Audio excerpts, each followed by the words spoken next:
예, 계속해서 보도록 하겠습니다. 자, 그 다음에 나오는 얘기는 여기에 과도기 국가들이라고 되어 있는데 이 과도기라는 거는 그 어떤 변화한다, 뭐 그런 의미죠, 한국어로. 그래서 이 과도기 국가들이라는 의미는 그 정치 경제, political economy, 그 어떤 정치 체제, 경제 체제, 법률 체제가 이렇게 해왔다는 것입니다. 국가들에서. 뭐 그런 걸 의미하는 것이고, 뭐 대표적인 거로 크게 두 가지를 이 우리 수업 교재는 얘기하고 있어요. 1980년대부터 두 가지 어떤 추세, 어떤 경향이 나타났다는 겁니다. 전 세계적으로. 첫 번째는 민주주의가 확산됐다는 거예요. 1980년대부터 한 90년대 초까지 그 얘기입니다. 이렇게 하고 두 번째는 중앙 집권적인 계획 경제와 혼합 경제에서 시장 경제 체제로 전환되는 것. 이렇게 됐죠. 그러니까 많은 국가들이 시장 경제 체제로 전환해 왔다는 것입니다. 이 두 가지가 어떤 그 한국어로 이행하다, 어떤 이렇게 변화하다, 그러한 추세라는 거예요. 국가들의 어떤 폴리티컬 이코노미, 정치 경제, 혹은 뭐 정치체제, 경제체제, 법률체제에서 변화의 모습이었다는 것입니다. 분석된 내용을 잠깐 살펴보죠.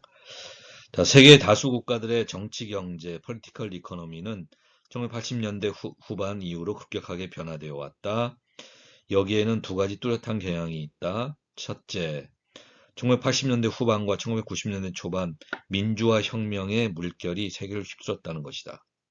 전체주의 정부가 무너졌고 그 자리를 자유시장 자본주의 체제를 더욱 옹호하는 민주적으로 선출된 정부가 대신하였다는 것입니다.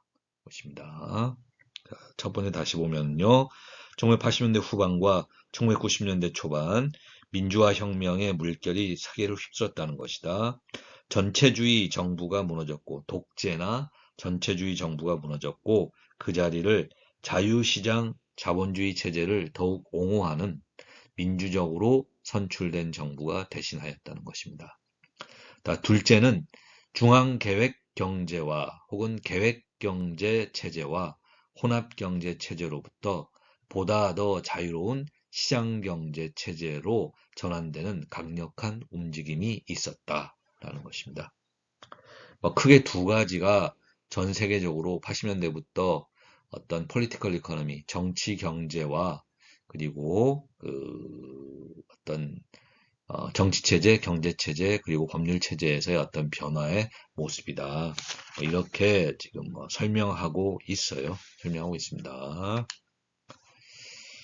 자, 여기 뭐 민주주의 확산이라는 거는 어떤 독재, 전체주의 정치 체제가 무너지고 어떤 민주주의 정치 체제가 이렇게 들어서는 그런 경향이 좀 강하게 나타났다는 것이죠. 그러한 얘기로 이해하시면은 되겠습니다.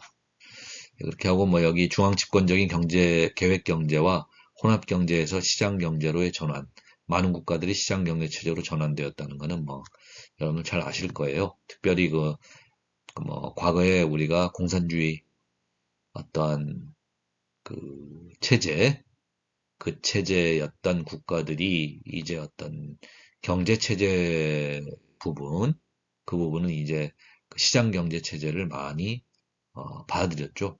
그렇게 하고 또 과거의 공산주의 체제 국가들이 어떤 과거 이제 미국과 같은 어떤 자유민주주의 체제 국가들과 어떤 무역이라든지 그런 국가의 기업들의 투자라든지 이런 것들을 허용하지 않았던 했었는데 이제 그런 미국이라든지 영국, 프랑스 이런 이제 그 서구 선진국과의 어떤 무역과 그런 국가들로부터의 어떤 투자 이러한 것들을 허용하고 받아들이는 이러한 그 정책으로 이렇게 전환되었다는 것입니다.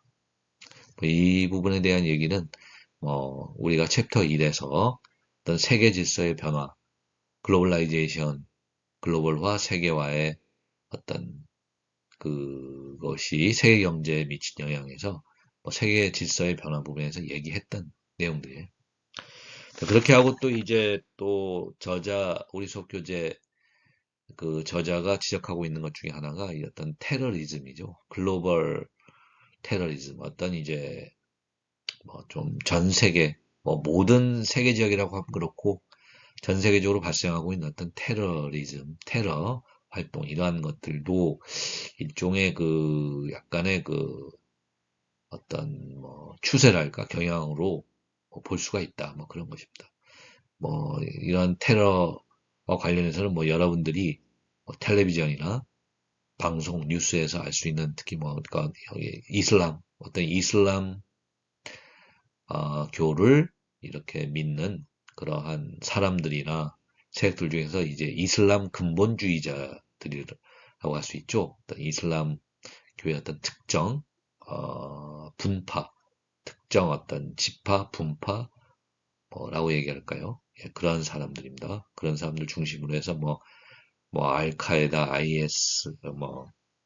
IS죠, 뭐 등등 해서 이제 특별히 이제 중동 지역, 미들리스트 중동 지역, 그리고 뭐 일부인 경우에는 뭐 유럽이나 아프리카, 뭐 이런 나라, 이거 뭐 좀 오래됐긴 했습니다만은 2000년 초반에 미국에서 일어난 9.11 테러 등 좀 전 세계적으로 이런 테러리즘 혹은 테러 활동들이 여전히 사라지지 않고 계속 지금 뭐 일어나고 있다는 거예요.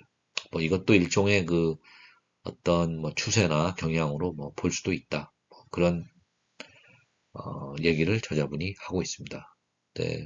근데 뭐 전반적으로 국제 경영과 관련해서는 이 첫 번째 어떤 독재나 전체주의 체제보다는 민주주의 체제가 확산되었다는 것, 그리고 중앙집권적인 계획경제 체제나 이런 것보다는 시장경제 체제로의 변화가 많이 일어났다는 것이 좀 더 주목해야 될, 우리가 기억해야 될 사항이라고 생각됩니다. 예, 넘어가겠습니다. 자, 그렇게 하고 여기 그 다음에 나오는 것은 자, 경제 전환의 본질이 무엇인가? 뭐 이렇게 이름이 그 타이틀 제목이 되어 있는데요. 자, 이 말은 아까 과도기 국가라 그랬습니다.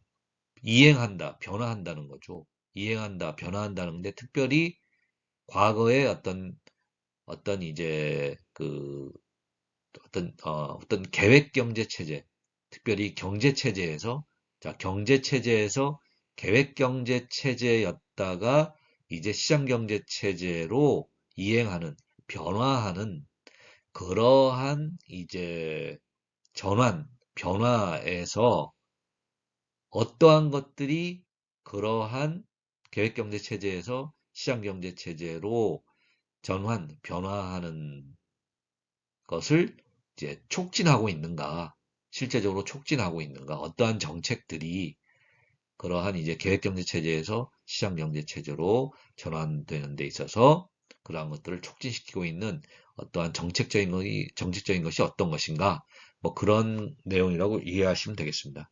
그러니까 뭐 자유시장 경제 체제, 그러니까 시장 경제 체제로 전환되는 것, 특히 과거의 어떤 공산주의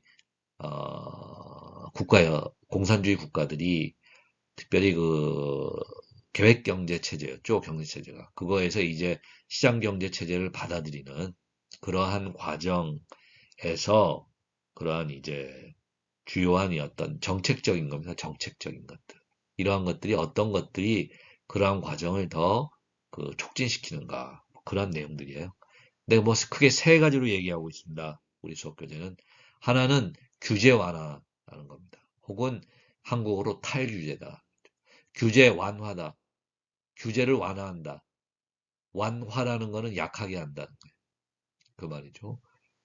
그러니까 규제 완화. 기존의 규제를 이렇게 풀어준다. 그걸 이제 다른 말로 하면 탈규제. 탈이란 말은 벗어난다. 규제에서 벗어난다. 영어로 하면 deregulation이다. deregulation이다. 그렇게 얘기하는 것. 그거 하나고요. 그 다음에는 민영화하는 것입니다. 민영화는 영어로는 privatization이다. 이렇게 얘기하고요. 그 다음에 이제 법률 체제의 변화다. 이렇게 세 가지를 얘기하고 있습니다.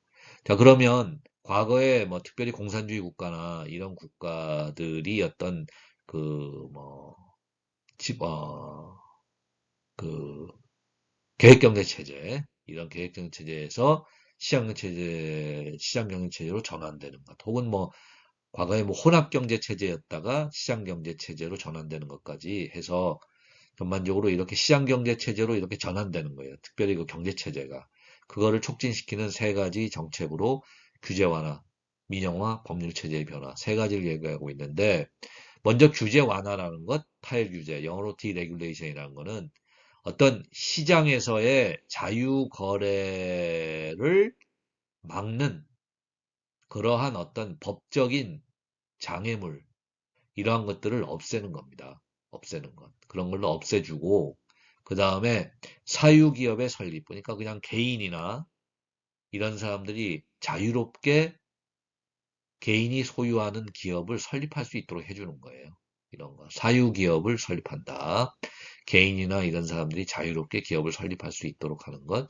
그리고 그렇게 설립하고, 설립하고 그걸 뭐 좀 자유롭게 그 기업을 개인이 소유한 기업을 자유롭게 운영할 수 있는 어떤 법률이나 규제 같은 거를 마련해 주는 거죠. 이러한 것들이 규제 완화라고 합니다. 규제 완화, 탈규제 디레귤레이션이죠.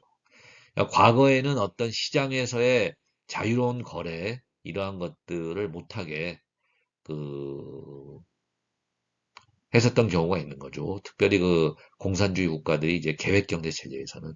근데 그러한 것에서 시장에서의 어떤 자유로운 이제 거래, 제품 서비스의 거래라든지 이런 것들이 일어날 수 있도록 법률적인 뭐 규제나 이런 것들을 없앤 그런 걸 의미하고요.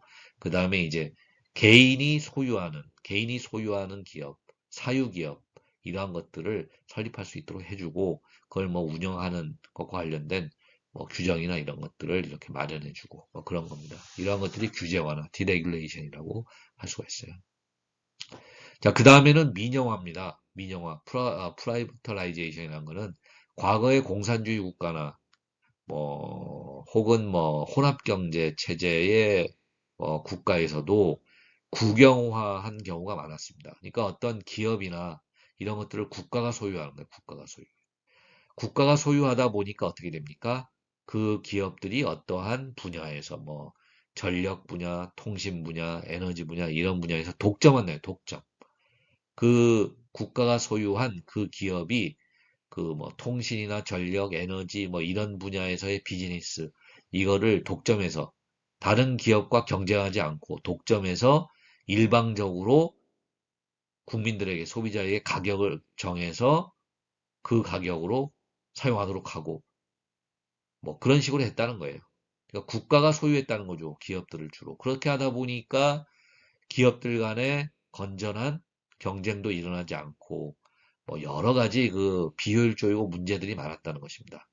그래가지고 국가가 소유하고 있는 기업들을 민영화한다, 프라이버타이제이션 한다는 거는 그냥 일반 개인들이나 어떤 개인 집단이나 이런 사람들이 소유할 수 있도록 해주는 겁니다. 국가가 소유하지 않고 그 기업의 소유권을 일반 개인이나 개인이 모인 집단이 가질 수 있도록 해주고 시장에서, 마켓에서 그러한 개인이나 개인들로 이루어진 집단이 소유한 기업들이 서로 경쟁하는 더 좋은 품질의 제품 서비스를 제공해야 되고, 그리고 더 적절한 가격, 더 낮은 가격의 그런 제품이나 서비스를 제공하는 기업들이 소비자, 국민들에게 더 받아들여지고 시장에서 경쟁력이 있는 그런 과정을 거치면서 그렇게 경쟁 체제로 가면서 더 그 제품이나 서비스의 산업이 발전하고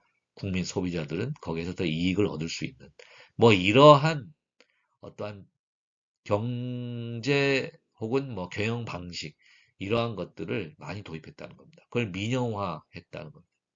프라이버타이제이션 했다는 거예요. 과거에는 기업들을 다 국가가 소유했기 때문에 일방적으로 국민들이 국가가 정한 그 기업의 제품이나 서비스를 사용했어야 됐고, 뭐 가격이 있다면 정해놓은 가격을 하에 그렇게 하고 독점하고 있기 때문에 그 국가가 소유한 기업이 제공하는 제품이나 서비스의 품질이 아주 안 좋아도 뭐 국민들, 소비자들은 그걸 그대로 받아들였어야 돼요. 그러니까 굉장히 그 경쟁이라는 게 별로 없었다는 거예요. 기업들 사이에 경쟁도 시장에서 별로 없고 그러다 보니까 품질도 떨어지고 뭐 국민 소비자들이 그거를 뭐 구입해야 되는 그런 거에 있어서 뭐 가격이라고 해야 할까 이런 것도 일방적으로 결정되고 그래서 되게 비효율적이고 그 어떤 좀 경쟁력이 많이 떨어진 그런 문제점들이 많았다는 겁니다. 그래서 그런 국가 소유 기업들을 일반 개인이나 개인으로 이루어진 집단이 소유할 수 있도록 해주고 시장에서 그러한 기업들이 특정 제품이나 서비스에 대해서 경쟁하는 그러한 체제로 가는 거예요. 이런 것들이 민영화입니다.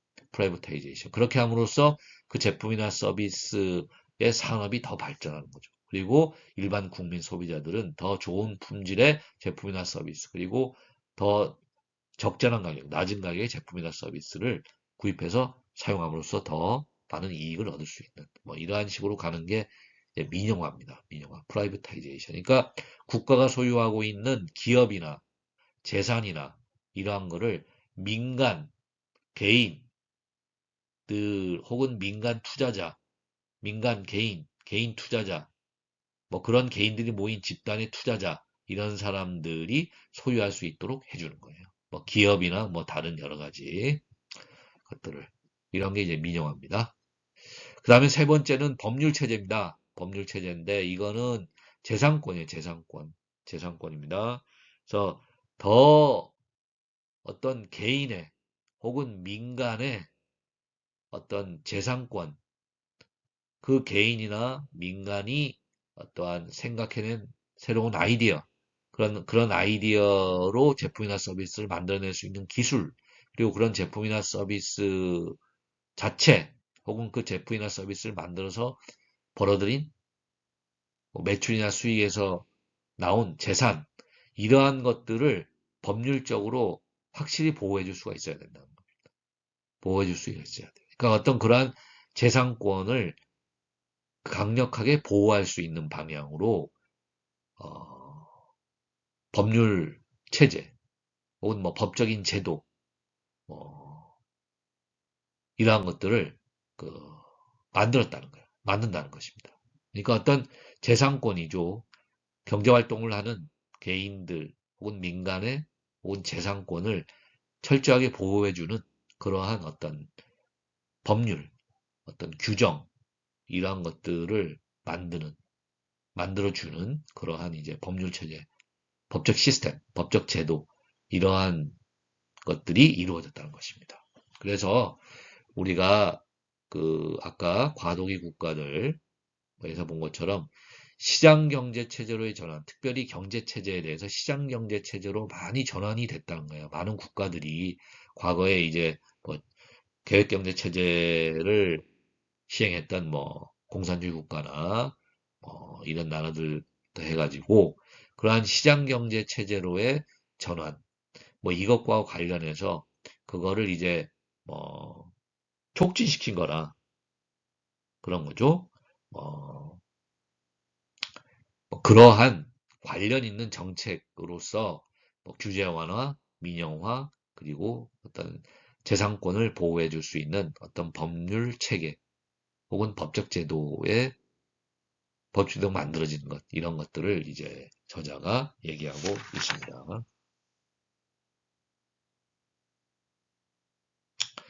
그렇게 하고 뭐 교수님이 지금 이게 시장경제 체제로의 전환, 이런 걸 촉진하는 어떤 정책적인 것들이다 이렇게 설명했는데 또 한편으로는 시장경제 체제로 전환되면 시장경제 체제로 전환되는 과정에서 더 규제 완화나 민영 완화, 이런 재산권을 보호하는 법적 법률 체제나 법적 제도가 더 마련되기도 하겠죠.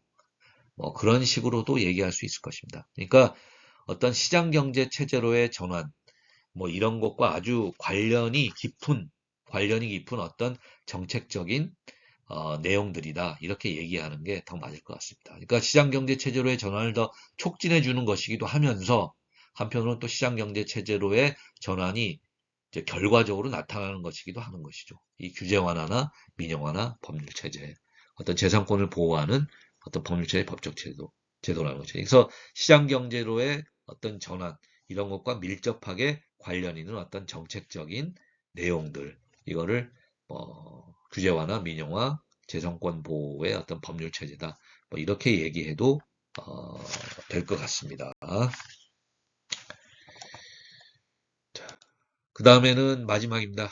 마지막으로. 자, 그래서 우리가 그 국제 경영을 하는 기업이 입장에서 그러면 우리가 챕터 2에서 어떤 각 국가들의 폴티컬 이코노미죠. 정치 경제, 정치 제도, 정치 체제, 그리고 경제 체제, 법률 체제의 차이가 무엇인가? 이러한 것들을 우리가 살펴봤고, 그리고 그러한 정치 체제, 경제 체제, 법률 체제로 이루어지는 각 국가의 폴리티컬 이코노미, 정치 경제가 또 그 각 국가의 경제 발전에 많은 영향을 미친다는 것입니다. 그렇게 하고 또 그러한 경제 발전에 대해서는 국가별로 많은 그 수준의 차이가 나타난다는 것이고요. 그런 얘기들을 했었고요. 그 다음에 이제 뭐 마지막으로 한 1980년대부터 해서 세계 많은 국가에 있어 가지고 이런 폴리티컬 이코노미, 정치 경제, 특히 그 정치 체제, 경제 체제 그리고 법률 체제에서 어떤 변화들이 있었다는 것입니다. 그걸 이제 과도기적인 변화다 그렇게 해 가지고 이제 좀 설명을 드렸습니다. 그래서 종합적으로 정리한다면 그래서 세계 각 국가들은 폴리티컬 이코노미, 정치 경제죠. 정치 체제, 경제 체제, 법률 체제에서 차이가 있습니다. 차이가 있어요. 그렇게 하고 그러한 차이, 폴리티컬 이코노미에서 차이, 정치 체제, 경제 체제, 법률 체제에서의 차이가 그 각 나라마다 또 경제 발전 혹은 그 센이라는 분이 얘기한 것으로 치면 보다 폭넓은 의미에서 발전이라는 의미죠. 질적인 거에 포함해서 그거에서 차이가 발생한다는 거예요, 국가별로. 자, 그러면 국제 경영을 하는 기업의 입장에서는 이러한 각 국가별로 폴리티컬 이코노미, 정치 체제, 경제 체제, 법률 체제가 다르고 그거에 따라서 경제 발전 혹은 발전에 있어서의 차이가 있는 이러한 국가별 차이, 이러한 것들을 어떤 식으로 국제 경영을 하는 기업 입장에서는 접근하고 활용해야 될 것인가? 그거에 대한 얘기입니다. 이 얘기는 국가 매력도라는 거는. 자, 그래서 우리가 각 국가별로 폴리티컬 이코노미가 차이가 난다는 거예요. 정치 체제, 경제 체제, 법체제가 다르고 그에 따라서 경제 발전 혹은 발전의 수준 차이가 나는데 자, 그러면 이게 국제 경영을 하는 기업 입장에서는 어떠한 의미가 있는가? 그거는 이 국가 매력도라는 이 그림에서 간단하게 설명할 수도 있습니다. 그러니까 결국 국제 경영을 하는 기업이 추구하는 건 무엇입니까? 어떠한 제품이나 서비스를 생산, 판매하는 것이죠. 그런데 국제 경영은 뭐예요? 국내 시장, 한국 기업이면 한국 시장에서만 그러한 제품이나 서비스를 만들어서 판매하고 매출을 올리고 수익을 올리는 것이 아니고 세계 다양한 국가, 그리고 세계 다양한 국가 시장에서 어떤 제품이나 서비스를 생산해서 판매하고 매출이나 수익을 올린다는 것입니다. 그렇게 올려요. 그러니까 어떤 국제 경영을 하는 기업의 입장에서는 어떤 국가 혹은 어떤 국가 시장에는 우리가 진출해서 사업 활동을 하고 곧 제품이나 서비스를 만들어서 혹은 만들지 않아도 뭐 판매해서 매출이나 수익을 올리고 또 어떠한 국가 혹은 국가 시장에서는 우리가 진출하지 말자는 거예요. 그 국가나 국가 시장에 진출해서 우리가 사업 활동을 하면은 어떤 제품이나 서비스를 만들어서 혹은 만들지 않아도 그냥 판매하거나 그래서 매출이나 수익을 올리는 데 있어가지고 안 좋다는 거예요. 불리하다는 것입니다. 이러한 의사결정을 해야 된다는 거예요. 그러니까 우리 국제경영을 하는 우리 기업이 어떤 국가나 국가 시장에 진출해서 사업 활동하고 어떤 국가나 국가 시장에서 진출하지 않아서 사업활동하지 말고 이러한 의사결정을 해야 되는데 그 의사결정을 하는 기준이 바로 이 국가 혹은 국가별 시장의 전반적인 매력도라는 것입니다. 그러니까 그 국가나 국가 시장의 전반적인 매력도가 매우 높을 때 국제경영하는 우리 기업에 있어가지고 그 국가나 국가 시장의 전반적인 매력도가 매우 높으면 우리 국제경영하는 우리 기업은 그 국가 시장에 진출해서 사업활동을 해야 되겠죠. 하지만 우리 국제경영을 하는 우리 기업의 입장에서 전반적인 매력도가 낮다면 그 국가나 국가 시장이 그런 경우에 우리 국제경영을 하는 우리 기업 입장에서는 국가나 국가 시장에는 진출해서 사업활동하는 게 좋지 않다는 겁니다. 진출하지 않겠다는 거예요. 그런 의사결정을 해야 됩니다. 국제경영을 하는 기업 입장에서는. 그래서 우리가 본 것처럼 폴리티컬 이코노미 세계 각국의 정치 경제는 차이가 있어요. 정치, 경제, 법적 제도의 차이가 있고 그것에 따라서 경제 발전 혹은 발전의 수준에서 차이가 있습니다. 이러한 국가별 차이, 폴리티컬 이코노미, 정치 경제의 차이에 대해서 우리는 각 국가별로 전반적인 매력도를 평가하고 그래서 전반적인 매력도가 높은 국가에 대해서는 우리는 국가에 진출해서 사업활동을 하고 전반적인 매력도가 낮은 국가에 대해서는 우리가 진출하지 않는다. 사활동하지 않는다. 이러한 의사결정을 하면 됩니다. 그런 식으로 접근하면 돼요. 그런 식으로 접근하면 되고, 자, 그러면 우리가 봤던 폴리티컬 이코노미, 정치, 경제, 법률 체제의 차이, 그에 따른 경제 발전 혹은 발전의 차이가 있는데, 그것을 바탕으로 해서 어느 국가는 전반적인 매력도가 높고 어느 국가는 전반적인 매력도가 낮은가, 그거를 이제 우리가 측정하는 방법은 이익, 비용, 위험이라는 세 가지 차원에서 각 국가를 평가하면 됩니다. 그러니까 각 국가를 이익, 비용, 위험이라는 측면에서 각 국가를 평가하면 돼요. 혹은 이익, 비용, 위험이라는 측면에서 각 국가의 폴리티컬 이코노미, 정치, 경제, 법률, 그러니까 정치, 경제, 법률 체제를 평가하면 됩니다. 그래서 그래서 이익이라는 것은 그러니까 이익이라는 것은 그 국가의 경제 규모가 어느 정도 되고 그 국가의 경제 규모의 성장 가능성이 어느 정도가 되는가 이런 거죠. 그래서 그 국가의 경제 규모가 매우 크고 그 국가의 경제 규모의 성장 가능성이 매우 높다면 우리 국제경영을 하는 기업의 입장에서는 그 국가에 더 많은 우리의 제품이나 서비스를 생산 혹은 뭐 생산하지 않더라도 판매할 수 있는 기회를 얻을 수 있기 때문에 우리 국제경영을 하는 기업의 입장에서는 유리하다는 것입니다. 그러니까 전반적인 매력도에는 매우 긍정적인 영향을 미치겠죠. 그렇게 되는 것이고요. 반면에 반면에 비용이라는 측면은 이런 겁니다. 그러니까 그 국가에서 사업 활동을 하려면은 많은 뇌물을 지급해야 된다는 거예요. 그 국가에서 사업과 관련된 어떠한 정부 관리나 이런 사람들한테 많은 돈, 뇌물을 갖다 바쳐야 되고, 이러한 부패의 수준이 매우 높다는 겁니다. 굉장히 부패되어 있다는 거예요. 그 국가는. 자, 그렇게 되고, 그 다음에 그 국가에서 우리가 국제경영 사업 활동을 하려면은 그 국가의 어떤 기반시설, 이런 것들이 잘 갖춰져 있어야 되죠. 뭐 여러 가지 비즈니스 관련된 뭐 여러 가지 뭐 사회 인프라 뭐 시설들입니다. 뭐 통신 시설이라든지 뭐 여러 가지 뭐 도로, 뭐 교통 시설이라든지 이런 것들이 잘 갖춰져야 되는데 어느 국가는 기반 시설이 거의 잘 갖춰지지 않아 있어요. 그러니까 사업 활동하기가 어렵다는 겁니다.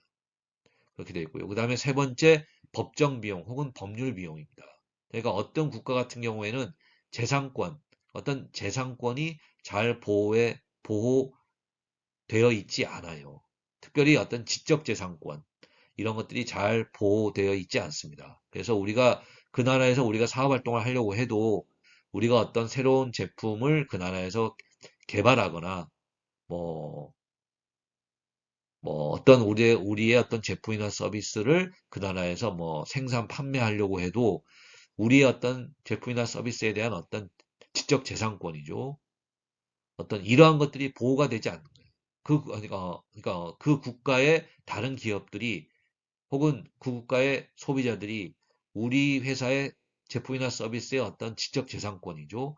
어떤 아이디어라든지 기술이라든지 이런 것들을 마음대로 어떤 대가를 지불하지 않고 마음대로 복제해서 사용한다든지 뭐 이러한 것들이 너무 흔하다는 거예요. 그랬을 경우에 우리가 그 나라에서 사업 활동하기는 어렵습니다. 어려워요. 그렇죠? 그래서 이처럼 어떤 국가인 경우에 그 국가의 어떤 부패, 뇌물이라든지 부패 정도가 매우 높다. 그리고 국가의 어떤 사업을 위한 비즈니스를 위한 기반 시설이 잘 갖춰지지 않았다.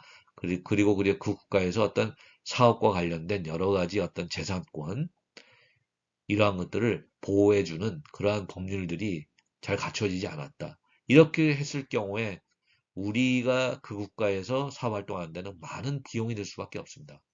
많은 비용이 들 수밖에 없어요. 그래서 이러한 비용이 높다면 그 국가는 우리가 국제경영을 하는 데 있어서 전반적인 매력도는 매우 낮은 국가라고 할 수밖에 없습니다. 그러니까 우리가 국제경영을 사업을 할 만한 국가가 못 되는 거죠. 그렇게 되고요. 자, 그 다음에는 위험입니다. 위험이에요. 그래서 우리가 국제경영을 하다 보면은 국내에서만 한국 기업이 한국에서만 사업 활동하는 게 아니고 전 세계 다양한 국가에서 사업 활동을 하다 보면은 많은 위험에 직면하게 됩니다. 위험에 직면하게 돼. 근데 그게 세 가지예요. 세 가지인데 정치적 위험, 경제적 위험, 법적 위험입니다.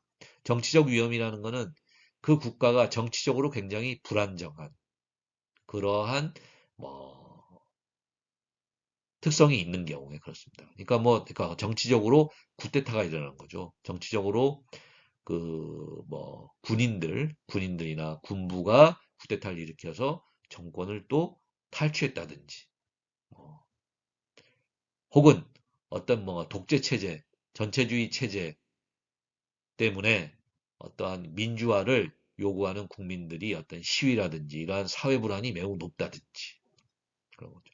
그렇게 하고 그런 것과 많이 관련된 것으로서 외국 기업에 대해서 굉장히 안 좋은 감정이나 국민들이 외국 기업에 대해서 굉장히 나쁘게 평가하는 그러한 이제 좀 어떤 기업 활동, 특별히 외국 기업들의 활동에 대해서 아주 그 부정적으로 바라보는, 특별히 특정 국가 기업들의 활동에 대해서 부정적으로 바라보는 뭐 이러한 시각이나 관점이 국민들 사이에서 많다면 이거는 이제 상당히 국제경영을 하는데 그 국가에서 사업활동하는데 위험으로 작용됩니다. 이러한 것들이 이제 정치적 위험이라고 할 수 있어요. 이런 게 높으면은 국가의 전반적인 매력도는 떨어지겠죠. 그 다음에 이제 경제적 위험입니다. 경제적 위험. 경제적 위험이라는 거는 그러니까 경제적 위험이라는 거니까 그러니까 어떠한 개인이 경제 활동을 하는 데서 어려움이 있어서 뭐 은행이나 이런데 돈을 빌렸는데 돈을 갚지 못했다 그러면 그 개인은 파산한다 그러죠. 영어로 하면 뱅크럽시 파산한다 그러는데 마찬가지로 국가도 국가의 경제 활동에 대해서 정부가 이렇게 관리하고 운영하는 과정에서 뭐 외국에 뭐 돈을 좀 많이 빌려왔다든지 뭐 이런 것들이죠. 그리고 정부뿐만 아니고 그 나라 기업들도 해외에서 돈을 빌려와서 경제 활동을 하는데 해외에 빌려온 돈을 갚지 못하는 경우에 이러한 경우에 개인이 파산하는 것처럼 정부도 파산합니다. 정부도 파산하고 그랬을 경우에 의 경제는 굉장히 안 좋아지죠. 그 국가의 어떠한 돈이죠. 통화의 어떤 가치 이런 것들도 폭락하죠. 매우 하락해서 그 국가의 어떤 돈의 가치도 매우 떨어지고 전반적으로 상당히 경제가 안 좋은, 나쁜 상황이 될 가능성이 높다는 것입니다. 그러한 경우에 그러한 안 좋은 경제 상황을 갖고 있는 국가, 거기에서 사업 활동을 하는 국제경영하는 기업들도 상당한 손해를 보거나 위험을 그 가질 가능성이 높다는 거예요. 높습니다. 그래서 이러한 경제적 위험이 높은 국가들도 역시 전반적인 매력도가 떨어지는 국가라고 할 수 있고요. 그다음 마지막으로 법적 위험입니다. 법적 위험, 특히 그 재산권 보호 이러한 것들이 거의 관련된 법률이 거의 개정되어 있지 않은 뭐 이런 국가들이에요. 그러니까 어떤 재산권 보호라는 건 그거죠. 그러니까 아까 말씀드렸습니다마는 뭐 우리 회사의 어떤 제품이나 서비스 자체 혹은 우리 회사의 제품이나 서비스를 만들어내는 것과 관련된 기술 이러한 것들이 보호받아야 돼요. 법적으로. 보호받는다는 거는 그 우리가 진출해서 사업하고 있는 국가의 다른 기업들 혹은 뭐 그 국가 외에 다른 나라의 기업들 마찬가지인데 우리 우리 회사의 어떤 제품이나 서비스 혹은 제품 서비스를 만들어내는 기술이라든지 이런 것들을 우리 회사의 대가를 지불하지 않고 그거를 복사하는 거죠. 복사하는 것. 복사해서 똑같은 제품이나 서비스 이런 거를 마음대로 만들어서 시장에 판매해서 매출이나 수익을 올린다. 이랬을 경우엔 우리 회사 입장에서 크게 손해를 보는 겁니다. 그래서 우리 회사의 제품이나 서비스 자체 혹은 우리 회사의 제품이나 서비스를 만드는 기술 이런 것들을 다른 기업들 특히 우리가 진출해서 사업 활동하고 있는 그 국가의 기업들이 마음대로 복사해서 사용하고 이익을 추구하지 못하도록 법률적으로 막아줘야 된다. 법률적으로 막을 수 있는 그러한 것들이 잘 그 마련되어 있어야 되는데 이러한 것들이 잘 마련되어 있지 않는 나라들이죠. 그런 나라들이 이 재산권 보호가 잘 안 되는 나라라고 할 수가 있어요. 할 수가 있습니다.